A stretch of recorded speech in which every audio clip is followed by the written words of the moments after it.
Hi, welcome to the Dr. Jimbo Love. Seth Matthew is with me. We are changing the name of our show. So stay tuned and we'll let you know. But right now you can reach us on YouTube at Dr. Jimbo Love Show -remote. And today's date, of course, is 1/22/2022. Lots of twos. I love twos. My favorite number is 20. Seth, how have you been? I've been great. We have had amazing things going on at Brothers, and it's just the beginning of the year, so it's been a fun party here this whole year. Good deal. Well, we are at Brothers Bar and Grill at Northfield. The shop's at Northfield. Seth is the general manager. We want to invite you guys to come down. We've got 2 huge football games today. 2. Okay? They start at 2:30 Mountain Standard Time. The second one's at 6:15. Okay, Yeah. we're going to talk all about that. And in between that, 5 o'clock, Colorado Avalanche start, 9 o'clock, UFC. Right on. And no cover, UFC fans. I remember when I used to try to get into UFC, and I had to go to these bars, and they would want like a $20 cover. Yeah, it's crazy. Brothers has been really cool about it, and no cover here, and we have amazing drink specials too. We don't do full price drinks. We have great drink specials. Tell them about it. So we have drink specials going on all night. Right now it would be no happy hour for the games, but we are highlighting our monthly specials of $5 Vegas bombs. We also have some Long Island pitchers set for $10. Those are 32 ounces, and they'll get you buzzed. They're really sneaky. They're very sweet drinks. Well, and the best thing about this place, and this is another reason why I'm a customer when I'm not on the radio, is because they do not skimp on the pours. So, if you're a beer drinker, hey, they've got how many different beers on tap? We have 40 beers on tap. 40. Okay. But you know what? If you want to go a little bit on the wild side, allow the bartenders, allow Steph's staff to pour you a mixed drink. You will not be disappointed. Yeah, and we have some of our own creations that came up from our alcohol team that's up in La Crosse, Wisconsin. Our regional managers come up with some great drinks. They're very open to us creating our own drinks. So And they don't care if you pour them a little heavy, right?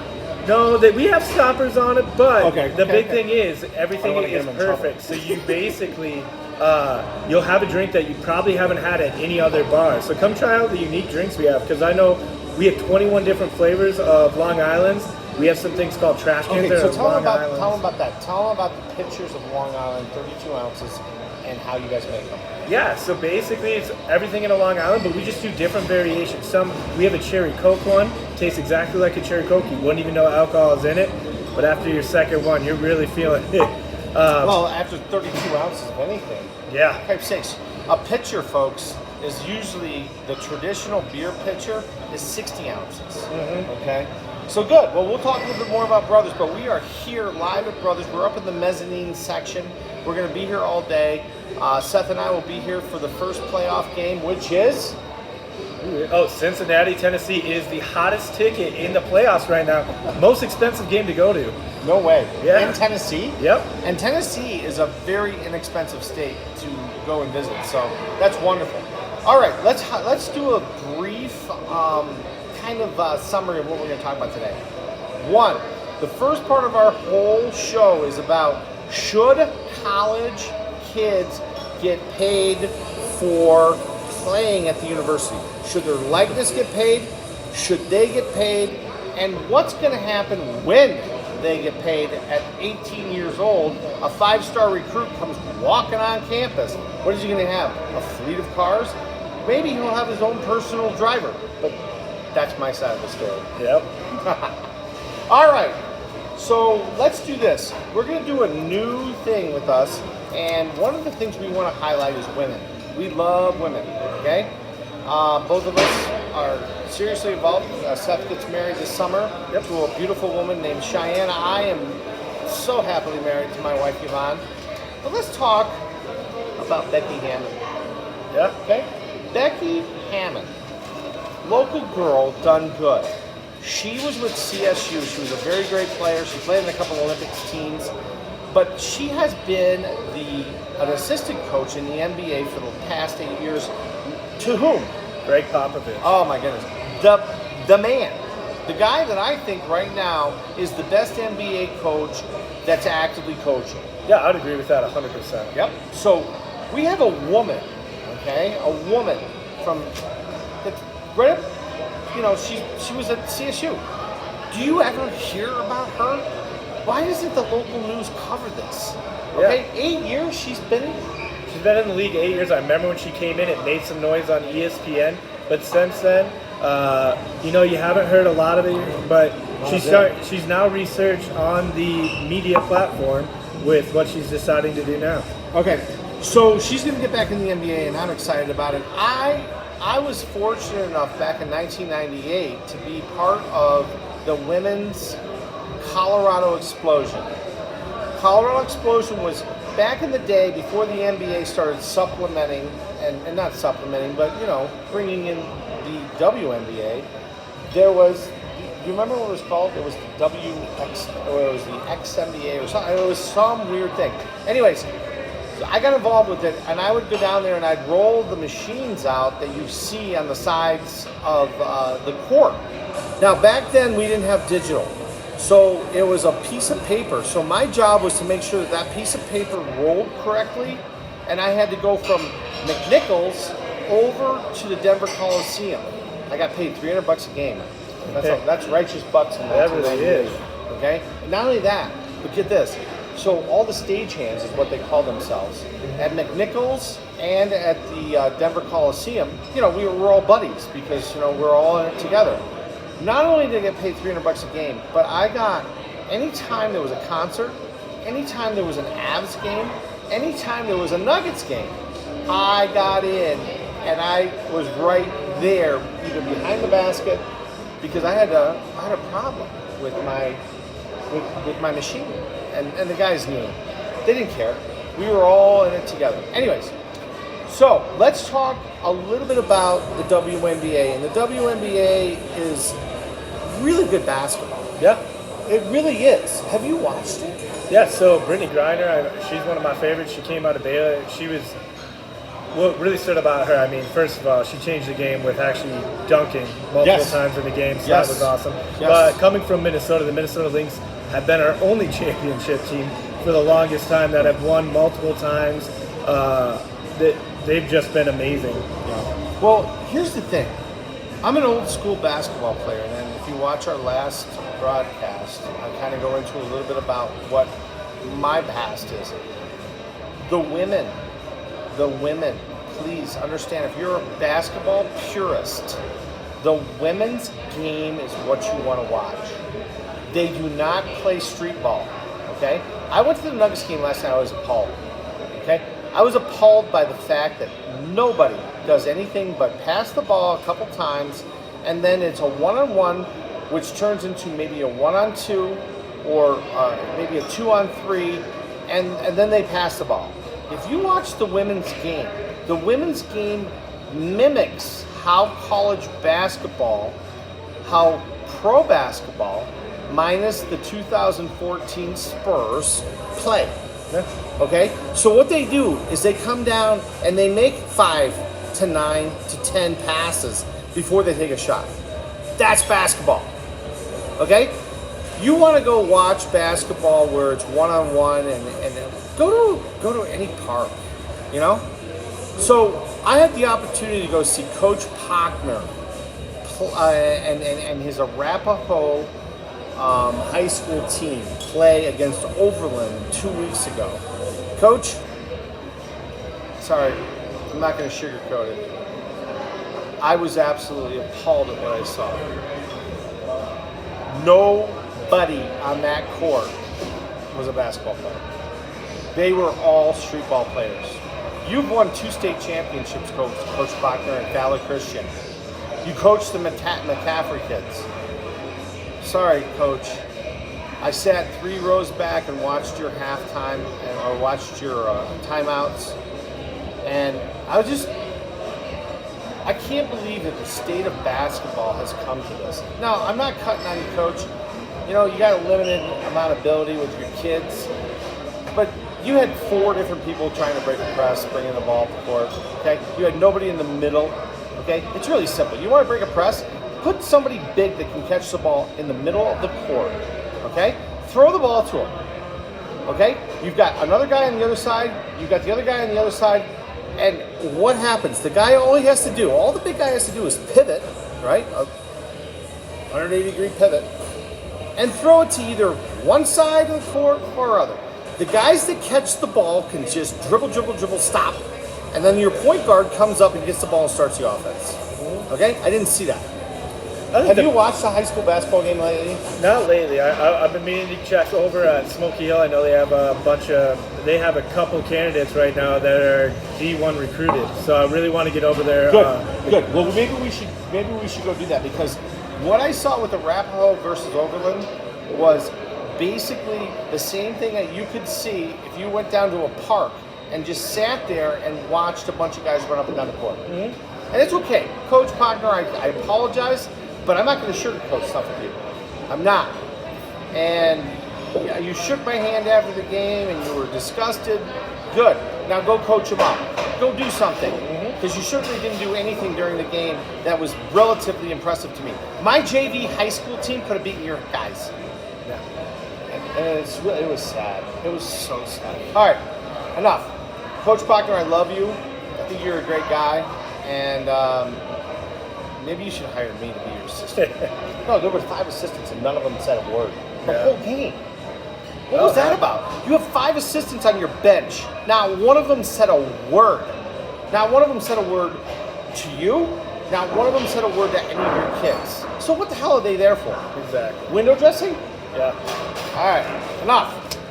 All right, so let's talk about our major topic today, and that is whether or not college kids should be paid for their likeness, their image, or whatever the heck the university does for them.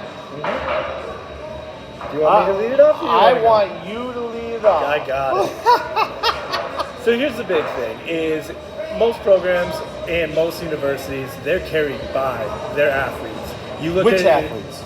Pretty much, it depends on the sport. Because St. Cloud State is only carried by their hockey team, but like Alabama's going to be your football, your basketball. Like Alabama's actually doing really well in those sports.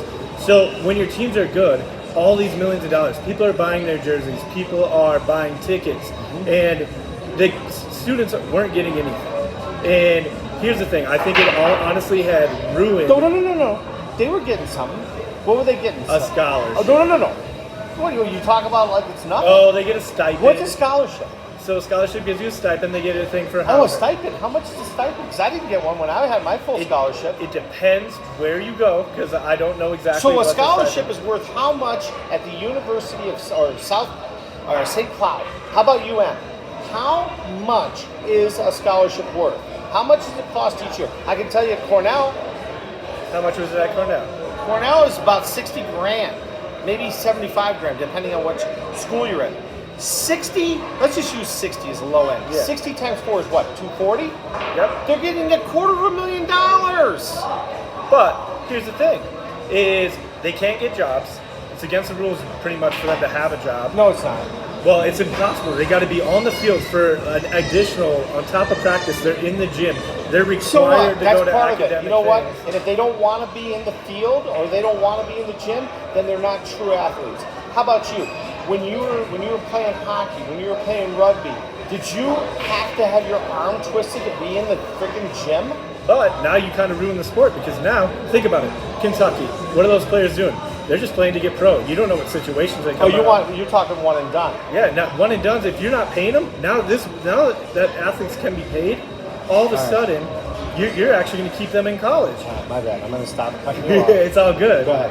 But no, give me your side. I want to counterpoint you in a second. And so most of these kids are putting in extra time on the field in academics, and they're putting more time in on their sport. They have to travel. Think of it, if you have a bus ride, you have like 14 hours. They can't work during that time. I know. But if you pay these athletes, all of a sudden you might get rid of the people that feel like they have to make it, because you don't know their economic status. So there's some people that are coming out of really poor households, and they need to get to that next pro level. And if they're not getting money, they're hopping early. Yes. I see. You think that because if they get paid, they'll stay for the four full years? You really? I think that so let you'll me ask start you a question. seeing that. How is the college and their likeness going to compete with an agent? Okay, the agent's going to give them money out of their agency. One, Yep. and not only that, but what's the difference in money that you're paying a college kid versus a pro? But here's my big thing here. It's going to help with corruption. If you think about it, we're already paying these kids. People are literally giving mom and dad cars. They're sneaking around and they're giving. And all of a sudden, now I'm going to go to this school because they gave me everything. But if I can get paid at any school, now it's on the kid to make the decision of which school is best for him, not who's giving him the most money because he's going to get the money anyway. No. Do you not think a kid that goes to Alabama is going to have, with all the TV time and the tradition of the program, is going to get paid more money as with their likeness and all that kind of stuff? Well, for the likeness thing, No, I'm just talking about in general. So who's going to get paid more? A Wyoming player, okay? A DU player, a CU player, or a guy at Alabama? yeah, so the guy at Alabama is obviously going to get the most Paid out more. of it. Yep. Because he's a better athlete. Yeah, 100%. But if you're getting money and it gives them more of an option to complete their education. College, I like that. College athletes that are trying to go pro and can go pro, Yep. all of a sudden, if they're not getting paid, they're going to make that jump early and they're not going to finish their Good college point. career. I mean, no, seriously, that is huge. Yeah, and I think that is huge for them. And I mean, a cool thing about it is being a college athlete, it's basically a job. If you look at it, you should be getting something for it. It's a fun job. It is a fun job, but you're there all the time. I mean, my job's super fun. I love running Brothers Bar and Grill. Well, I was one of these weirdos that I loved to practice. I just loved basketball. I mean, Yeah. I grew up with it. My dad was a coach. I was the manager starting at 4 years old. So for me, practice was not bad. I got a chance to go out and coach. I just loved it. Anyway, so good. Yeah, I'm sorry, I don't mean to cut you off. But yeah, I was just saying about many good athletes don't finish college because they hop pro too early. And you know what? They rush their development to get that pay, and then they don't make it in the next level. No, I agree. You look at, now Tyus Jones is having a fine year, but the big thing with Tyus Jones, I don't think he should have left Duke when he did. But he had the game of his life. He was going to make the first round, which means you get a bigger paycheck. So he hopped out. When if he could have developed more, I think he could have came in a lot better if he would have waited a couple years. So you think we should pay these guys to stay in college? Now let me ask you this question. Okay, what in the hell? Okay, so how much are we going to pay? Is there going to be a limit on the amount we pay him? Because if we give some kid who's 18 years old, who comes out of wherever, low socioeconomic place, say we give him 100,000, okay, then that's on the low end. What is that kid gonna do with? And now, are you done? How much more do you got? I only have Okay, one more thing. no. So you'll hear what I have to say about that, and I don't want to mess with it. But if you give $100,000 to an 18-year-old kid who never had the money before, what is he gonna do with it? Is he gonna go to class? True. Is he gonna go to class? Well, I mean, technically, they probably don't go to class anyways. I mean, as much Whoa, as they want. whoa! I know. NCAA. Did you just hear what Seth said? He true. says that these athletes at the D1 level don't go to class. No, I think some of these Did guys you are. experience that on a first-hand basis? I did. I see. So I see that some of these athletes, they work their ass off and they work hard and they do their academics and stuff. But for the guys that know they're one and dones, They don't go to class. how much eligibility do you need? You just need to make it through that season. Here's the deal. You can't throw a kid out. Okay, their first semester, their second semester, they can get a zero. They could get a 0.00. And here's how I know. When I was at Mansfield University, we would recruit these kids that were basically there was probably 800 or whatever. They couldn't score 800 on their SATs, so they were recruited at like these great schools. Ray Johnson. I love Ray Johnson. Ray Johnson, if you ever listen to this show, I just want to let you know that I got a lot of love for you. Ray Johnson was recruited at Georgetown. He could have gone anywhere in Division I. You know what he scored on his SAT? I'm not going to embarrass Ray Johnson, but it was less than 800. So he came to Mansfield. Well, guess what? I was starting my sophomore year. He was a freshman. This kid was amazing. Okay? I couldn't beat him out. He took my job. I love the guy though. I was his RA. Anyways, Ray Johnson would get high before every game. Okay? And I encouraged it. I would be happy. I'd block off the bathroom so Ray could get high. Because guess what? When Ray got high, I got to play more. Right? Well, poor Ray. Halfway through his first semester, he was at a 0.00. At the end of his first semester, he was a 0. Whatever. Ray loved weed. Ray was a lot better than Jim Goulet. And guess what happened to poor Ray? Second semester, he finished. Well, first of all, I was a sixth man. I beat him out in the second semester only because this kid would get so high that he would turn the ball over. But where's Ray Johnson now? Yeah. I hope he's in a good place because I love him. But this kid, John Thompson wanted him to be his point guard. He played in the Washington D.C. district, and you would know who Ray Johnson is if he would have scored 801 on his SATs. You got anything else? Last thing is, if you don't pay him, what's going to stop it from kids going overseas? You look at what the Ball brothers did. He hopped out of UCLA, went over and played pro there. The little brother, LaMelo, went over there as well. Yep. And now LaMelo's still in the NBA. He didn't take the traditional route. He never played college ball. So we wanting to see our college basketball be lesser than what it could be, because we're turning away athletes by not paying them when other countries are willing to pay them. Okay, excellent. And that's a great point. All right, so here's what I got. Number one, you want to pay these kids? They've earned it. Okay, I'm 100% on board that these major universities are making money off these people. That's not right. Okay, the NCAA, like we talked a little bit about it last week, and I'm not going to say horrible things about them because I'll never get a broadcasting job anywhere. I won't. Yeah. But the NCAA it's their way or the highway, and that's fine. It's their league. It's their whatever. Now, NAIA. Has anybody heard of NAIA? Yeah. I love NAIA. NAIA doesn't have the restrictions that the NCAA does. We played against a team when I was in college called University of District Columbia. Michael Graham played for University. He was the heir apparent to Patrick Ewing. We shared a hotel with these guys for 3 tournaments, so we get to know them. They got 29 pairs of shoes. 29! Guess what I did? I traded everything in the world I could to get those Nikes. And they gave them to me. Yeah, because they're just going to get more. Well, yeah. So I got like 6 pairs. You know, I was like, I took the one guy, I went out and bought a case of beer for this one guy, and he gave me 4 pairs of shoes. Pretty good trade. Yeah. And they were all Air Jordans. What? God, I wish I had those now. Yeah. So anyways, NAIA, NCAA, there's other options out there. Anyways, so instead of paying these kids, okay, instead of paying them money while they're 18 years old, what you do is this. You set up a trust. Now, the trust can be accessed by the parents to a certain degree, and it's got to be regulated big time because we don't want the parents stealing all the money with the kids. Yeah, you've seen that happen multiple times. Yes. Pro athletes Yes. So, money goes into the trust. The trust cannot be accessed until they, one, graduate, and when they graduate, they get it all.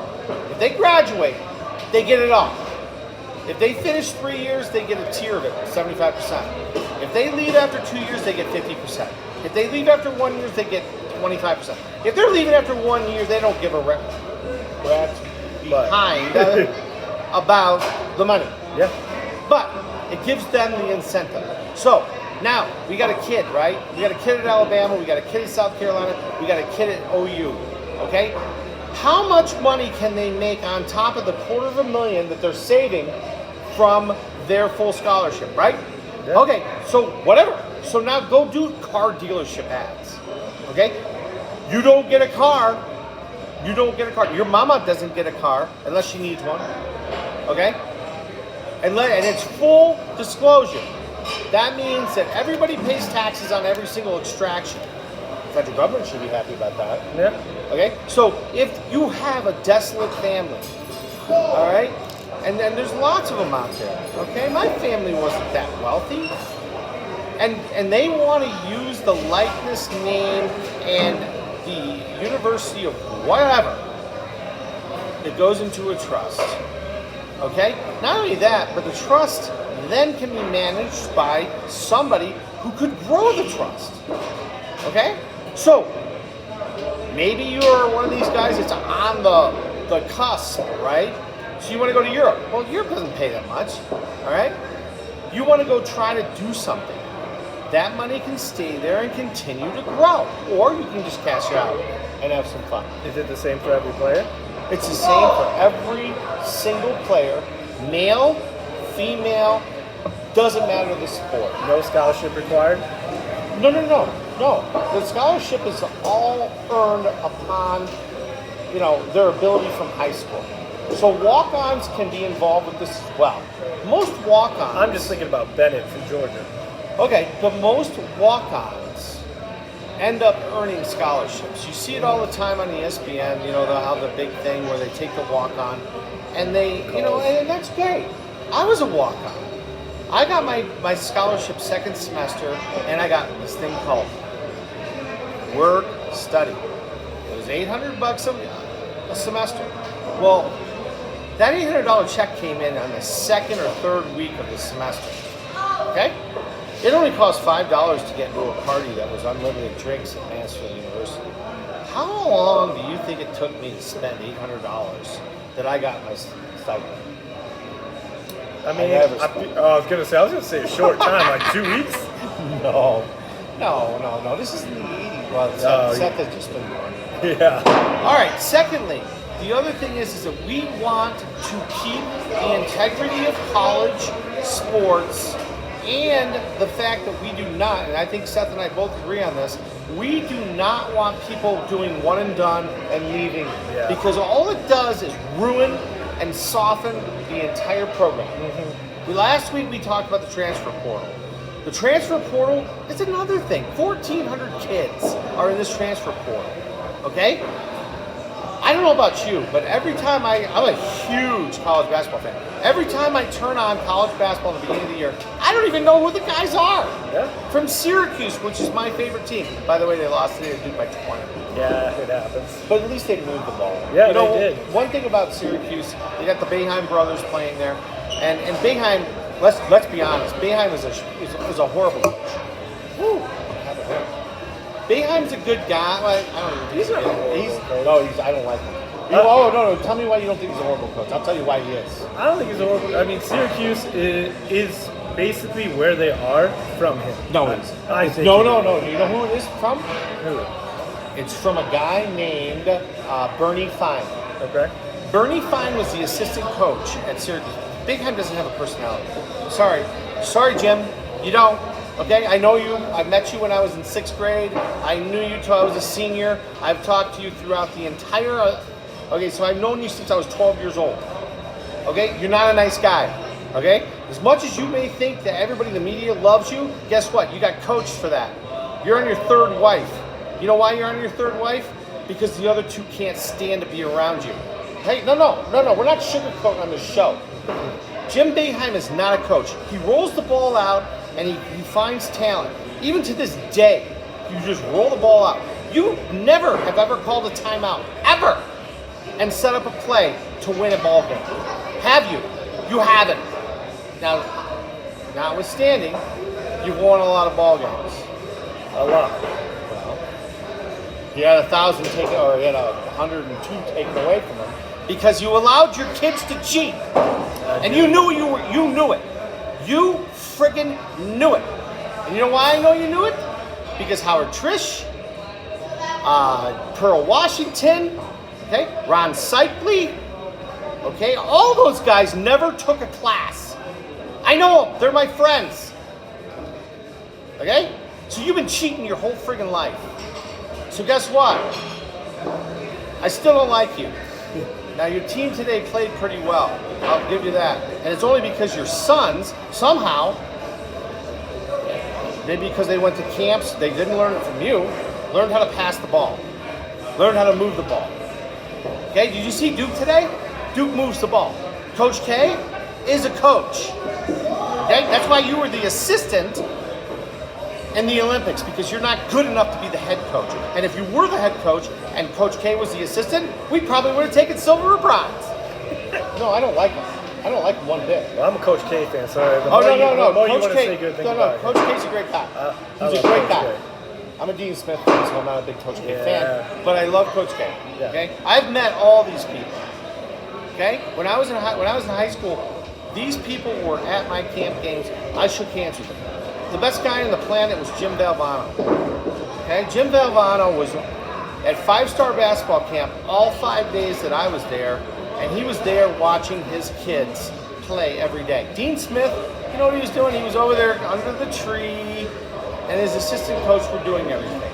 Coach K, he was good. He was interactive. He was really great. Okay, Coach Calipari, he was an assistant coach at Pitt back then. Guess where he was? He was right under the basket. Coach Calipari from Kentucky coached as a station.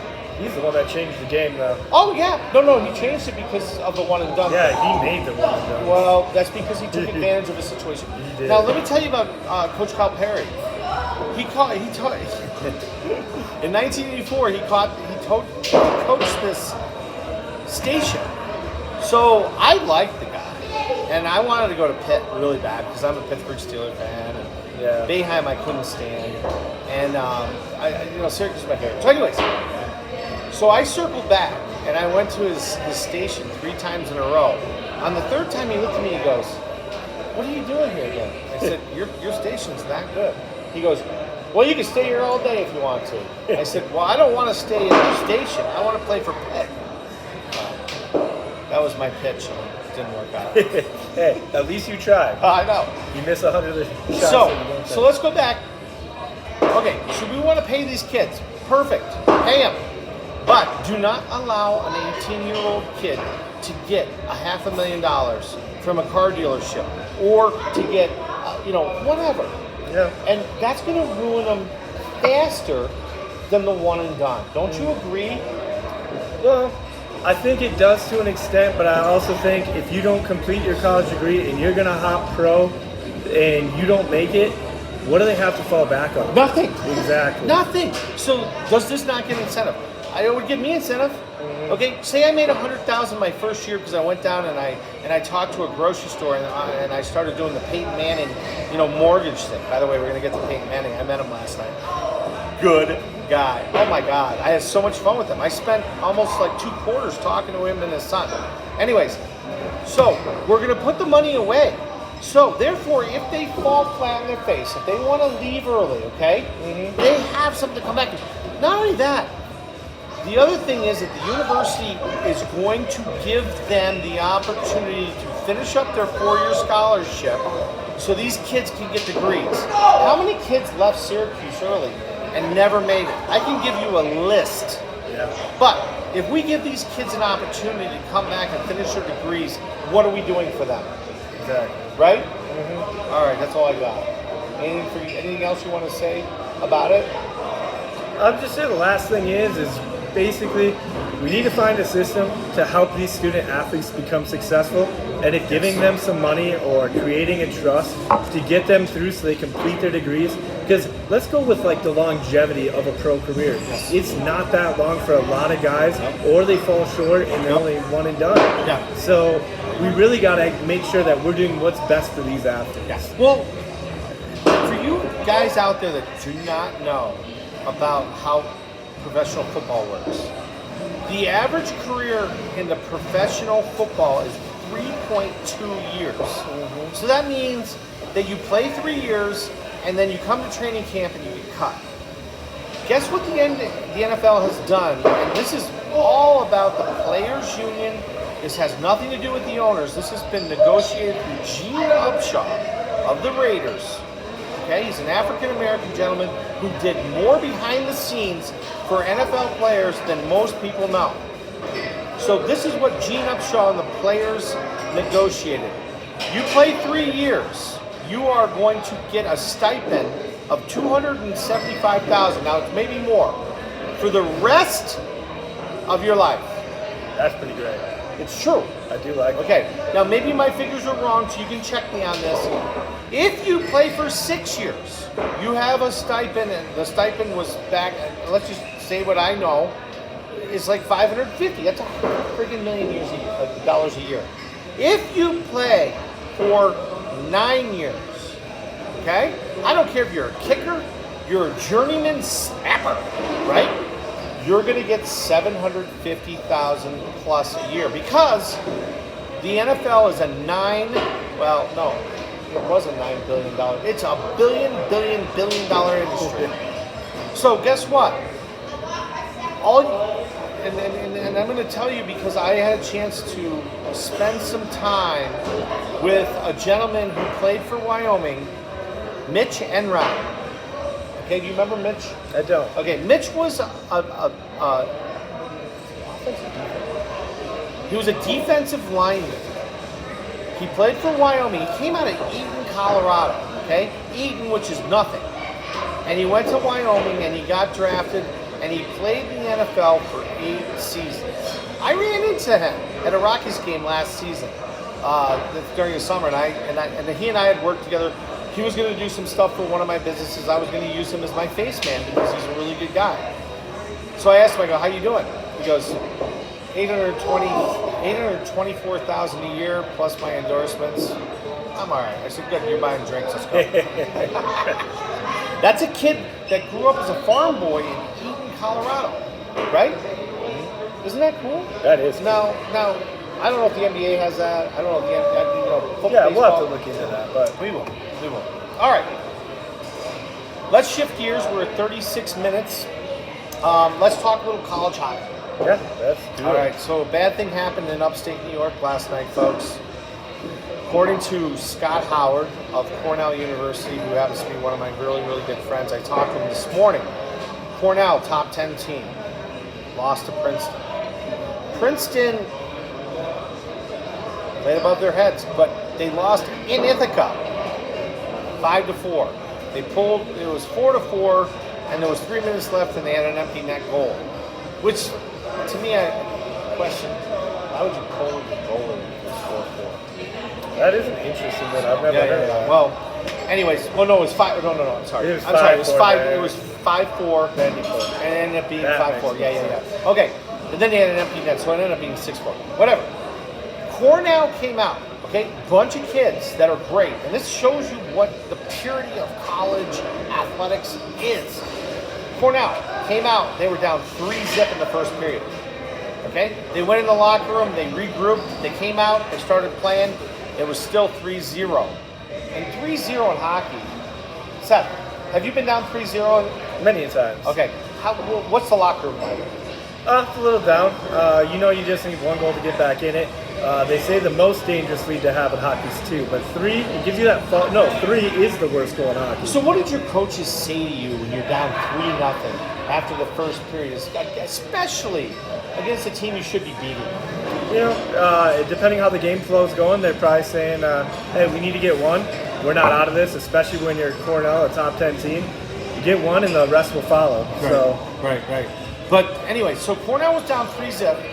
Then in the third period, they tied it up. From what I'm getting from Seth or from Scott, is that it was now 4-3, and it got down to the end, and there was an empty net goal. So Cornell lost. Okay. I remember when I played college basketball. Sometimes you get off the bus, and it just isn't your day. yeah. I mean, especially in hockey, you get a hot goalkeeper, or Yes. your team comes out hot. Yes. You see that all the time. It doesn't matter. I mean, you can go even professional. You look at the Avs game from the other day. They played the Kings and were outshot 40-15. They only were in the offensive zone 5 minutes. They won 4-1. How do you win with those stats? You can't. And I tried to get that information from Scott, and unfortunately he didn't have it at hand. So go online and look up Cornell versus Princeton in Ithaca, New York, last night's game, and you can get all the specifics. Yeah, they got some big games coming up for Cornell too. Winnipeg's on their schedule. Winnipeg. Who's Winnipeg? Number 1 in the nation. Yeah. Okay. What do you got about St. Cloud State and some of your college hockey? So yeah, St. Cloud State, they had a week off because of COVID. They missed the Denver series, but that's rescheduled. Yep. They ended up playing Miami, Ohio this week and set the NCHC record for most goals scored in the game. They won 11-1 over Miami, Ohio. So it was a whooping. The interesting thing about St. Cloud State, they have two players that are fighting for a spot on Team USA, Sam Henchins and Nick Perbix, and their coach is going to be the assistant coach of Team USA. But the weird thing about St. Cloud State, they're in the top 10 for rankings. Right. But their record is not that impressive in conference. They are 12-6, well now 13-6 overall, and they are now they're 5-4 in conference play. But their conference is super strong. They're out of schedule. Their out of conference schedule was super tough. All top 10 teams, so that's why they are where they are. But yeah, it was just a whooping, and this team should get rolling pretty soon. Well, tell us, have they set a date for DU versus St. Cloud? Yeah, it's going to be the first weekend of February. No, the date. The date for St. Cloud Denver? Yeah, February 3rd and 4th. There we go. There we go. Folks, if you have the ability to get down to DU, which is University and I-25, park your car and go and watch these kids play. You're watching hockey at some of the highest levels you'll see. Yeah. And it's a lot cheaper than going to an Avalanche. All right, let's talk about Peyton Manning, okay? So last night, I'm at the Nuggets game, right? And they put Peyton and his son up on the Jumbo screen, and Rocky's down there messing around. So what do? Well, I wait. Snuck down there, didn't you? I wait till halftime and I sneak down. So I walk up to Peyton Manning, and of course, everybody starts moving towards him. And I put my hand out like I knew him, and I said, "Oh my God, you're that guy!" And it caught his attention. I said, "Yeah, you're that guy. Your brother won 2 Super Bowls with the Giants. Eli, what's your last name?" And he goes, all right. He goes, "Come on." So I come over and I said to him, I shook his hand. I said to him, first of all, I really enjoy your commercials with the mortgage company. And secondly, it's just a pleasure to shake your hand. So his little son grabs my arm, and I looked at his son. His son is the cutest thing in the world. Anyways, I had a chance to talk to Peyton Manning for about 15 minutes. Let me tell you, folks, okay, I've known Elway, I've known all these guys, Terrell Davis, Walter Davis, David Thompson, all these guys are friends of mine. We used to run together back in the day down in the Tech Center. Peyton Manning, I've heard horrible things about him, and I just want to set the record straight, okay? That gentleman is a class act. Oh. A total class. Yeah, I had a good time with him. He even bought me a beer. And I was like, whoa, thank you. But anyways, so anybody out there, if you see Peyton Manning, tell him that Dr. Jimbo Love is a big fan of his, and that he probably should come on our show. What do you think? I would love to meet him. All right, so let's move on. And what we're going to do, we're at 43 minutes right now. We're going to take a break because we've gone a little long in this segment. But we're going to come back and we're going to talk about the 4 NFL games today. Seth, are you ready? Oh, I'm 100% ready. Oh, yeah. And this is the reason that why I love this gentleman as my partner. This man knows what's going on. He's here 6 days a week. And where are we at? Where are we at? Oh, we're at Brothers Bar and Grill. I was like, what do you mean where we're at? Where we're at in the show? No, we are at Brothers Bar and Grill here in the shops in Northfield. Keep going. Tell us more about Brothers. Oh, perfect. All right, yeah, so we have all your games. Right now we're going to have NFL on sound. It's going to be a toss-up, though. It's going to get tricky with the Avs today, but we're going to have 2 great football games. Colorado Avs are playing, and we're showing the UFC for free tonight, so come on down. How many TVs? It's going to be packed. Is there enough TVs here to show all that? Yeah, we have about, right now, with the patio TVs. Now, if it gets at night, if you want to sit on the patio, we do have heaters and their TVs out there. Yep. But we have about 50 TVs at this location. 50? Yeah, and 2 of them. How big are they? So all of them are over 55-inch, and then you also have 2 that are 80-inch. And so 80? Are they high definition, Seth? They are the best of the best. Brothers at Northfield. Listen to me. You do not want to miss the next section. Okay, the next portion of our show. Like I said, we're going to get in depth. We're going to talk about these 4 games, and we may talk a little bit about the Olympics. Coming up soon in February. Can I tell you right now, when we feature the Olympics, and we're going to do a whole segment on the Olympics, we're not even going to feature the Olympics. We're going to feature the female athletes of the Winter Games. You know why? I'm a big fan of women, aren't you? Sure am. I am. And so that's going to be our focus. And the reason why is because women athletes, I don't know if you've ever gotten a chance to meet some of these elite women athletes. I have. They are more competitive sometimes. They're more focused. They're definitely more beautiful than any of the men athletes that I know. What do you think? Have you met any female? I actually graduated with, she was a year younger. Andy Schlepper was on Team USA for the Olympic women. She won a couple gold medals. What was she like? Super awesome, super nice. Honestly, nicest person you could ever meet, and always willing to hang out and have fun. So, I mean, she was cool. Excellent. Well, we're going to feature women because you know what? We love women. We're men. We have strong women in our lives, both of us. And you know what? Why not? All right, so we're going to come back and probably just click on us. You'll see part 2 of the broadcast. Dr. Jimbo Loves Show. Dash remote. And today's date is 1/22/2022. So make sure you tune into the part 1. I'll put it on Twitter. I'll put it on YouTube. I'm putting it on Facebook. Okay? Come on, man. We want you to watch this show. It's better than anybody else's show out there. I mean, all we need is a logo at the bottom of our screen, and we could be on ESPN, right? That'd be awesome. Yeah. And then we're not being cocky. We're that good. All right, come on back.